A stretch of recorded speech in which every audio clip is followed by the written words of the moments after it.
حسن افضال جی بھائی. جی السلام علیکم. وعلیکم السلام. جی مفتی صاحب کیسے ہیں آپ لوگ؟ ٹھیک ٹھاک ہیں؟ الحمدللہ. اچھا مفتی صاحب جی مجھے علم ہے کہ میرے پاس صرف 5 منٹ ہے. میں کوشش کروں گا کہ جلد از جلد اپنی بات رکھ سکوں آپ کے سامنے. جی سب سے پہلے میں آپ کا شکریہ ادا کرنا چاہتا ہوں کہ آپ کے چینل کے توسط سے مجھے بہت کچھ سیکھنے کا سمجھنے کا موقع ملا ہے. الحمدللہ. خاص کر اسلامی نظام کے جو ہے نا اس سے کافی کچھ، یا جو سیکولرزم ہے آپ سے اور عاصم افتخار صاحب سے بہت کچھ سیکھنے کا الحمدللہ موقع ملا ہے. تو آج جو میں جاننا چاہتا ہوں آپ سے وہ میں اسلامی نظام کے حوالے سے جاننا چاہتا ہوں. میں یہاں برطانیہ میں رہتا ہوں اور یہاں مسئلہ یہ ہے کہ زیادہ تر جو اینٹی اسلام جو لوگ ہیں وہ کافی سارے سوالات پوچھتے ہیں اسلام سے ریلیٹڈ. تو زیادہ تر اس میں سے ظاہر طنز ہوتا ہے، تذیق ہوتی ہے، لیکن کچھ سیریس لوگ بھی ہوتے ہیں. تو اب جیسے میں آپ کو چاہوں گا 2 مثالیں دینا چاہوں گا. فار ایگزامپل جیسے یورپ میں یہ بحث چل رہی ہے برقعے کی پابندی پہ.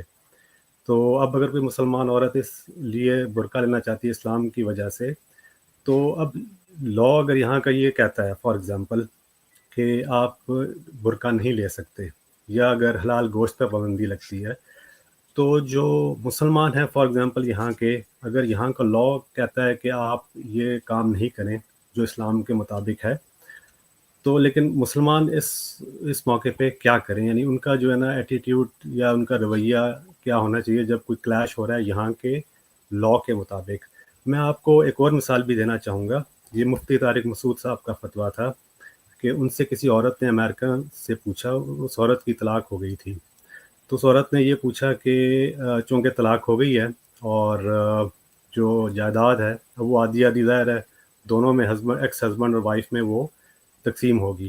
تو مفتی صاحب نے مشورہ یہ دیا تھا، فتویٰ یہ دیا تھا کہ وہ جو جتنی بھی آپ کے پاس جائیداد آئے گی وہ آپ کے لیے حرام ہوگی، اور وہ آپ کو چاہیے کہ آپ اپنے جو ایکس ہسبینڈ کا وہ دے دیں.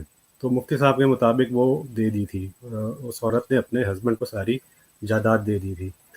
تو اب وہ عورت یہ کہہ سکتی تھی کہ بھئی یہاں کا جو نظام ہے، یہاں کے جو لاز ہیں، میں تو یہاں کے لاز کو فالو کروں گی.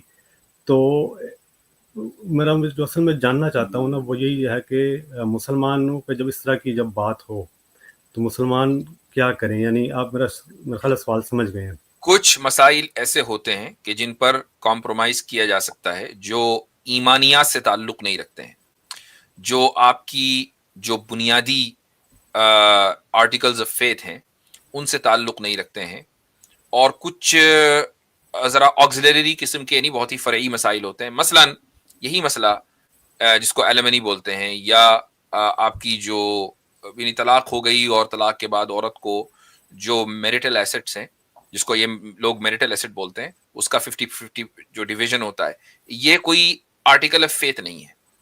ٹھیک ہے، ایک عام مسئلہ ہے اور آپ کے پاس چوائس ہے. وہ چوائس یہ ہے کہ مثلا ایک عورت یہ کہہ دے کہ مجھے نہیں چاہیے، جیسے کہ آپ نے ابھی مثال دی مفتی طارق مسعود صاحب والی، اس میں عورت نے کہہ دیا مجھے نہیں چاہیے، بات ختم ہو گئی. یا یہ کہ وہ یعنی طلاق کا کیس کبھی عدالت جائے ہی نہ. ٹھیک ہے، تو یہاں ایسے ماحول میں مسلمان بہت آرام کے ساتھ اپنی انڈرسٹینڈنگ سے کہ بھئی اگر نکاح طلاق کے معاملے ہم آپس میں خود ہی سلجھا لیں گے، ہمیں کورٹ ووٹ جانے کی ضرورت نہیں ہے، رہ سکتے ہیں. ایک مسئلہ ہوتا ہے، آئی ڈونٹ نو انگلینڈ میں کیا ہے، لیکن فرانس کا جو ایشو ہے وہ کیا ہے کہ بھئی حجاب بین ہے. بات برقعے کی نہیں ہو رہی ہے، بات حجاب کی ہو رہی ہے.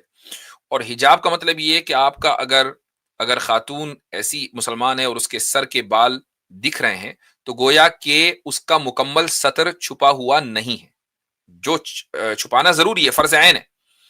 ٹھیک ہے، اگر ایسا کوئی فرانس جیسا حکم لگ جائے، فرانس میں یہ تو نہیں ہے نا کہ سڑک پہ نہیں، لیکن آپ یہ کہ ہاں گورنمنٹ بلڈنگوں میں آپ نہیں جا سکتے، آپ کورٹ میں نہیں جا سکتے، آپ اسکول کالجز میں نہیں جا سکتے، آپ یونیورسٹیوں میں نہیں جا سکتے. اگر مان لیں ایسا ہو کہ آپ کہیں بھی نہیں جا سکتے، آپ گھر سے باہر نکل ہی نہیں سکتے، نکلیں گے تو آپ کو سر کھولنا ہی پڑے گا، تو ایسے علاقوں سے ہجرت ضروری ہے.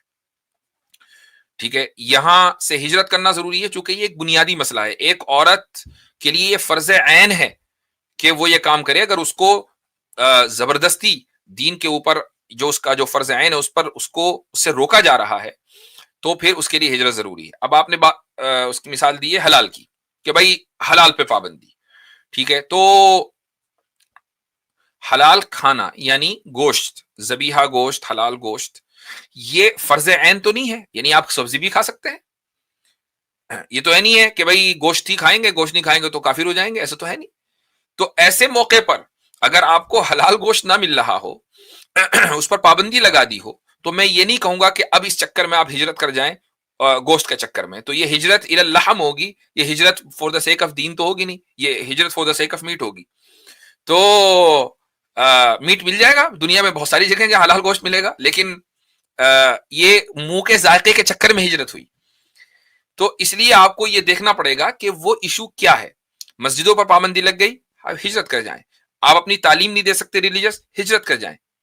ہجرت نے کا تو آپشن قرآن میں یہی ہے کہ وہ آیت ہے کہ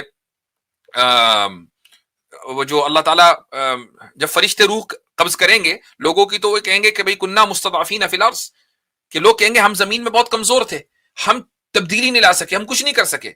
تو فرشتے کہیں گے کہ اللہ کی زمین واسع نہیں تھی، اتنی کشادہ نہیں تھی کہ تم ہجرت کر جاتے، تم نے کیوں نہیں کی ہجرت.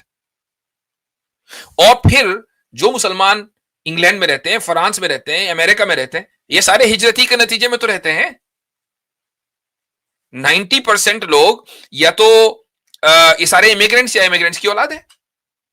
تو آپ وہاں سے اٹھ کے یہاں آئے، یہاں سے اٹھ کے وہاں بھی جا سکتے ہیں. ٹھیک ہے جی مفتی صاحب، چلیں، بہت شکریہ آپ کا مفتی صاحب. جزاکم اللہ خیرن.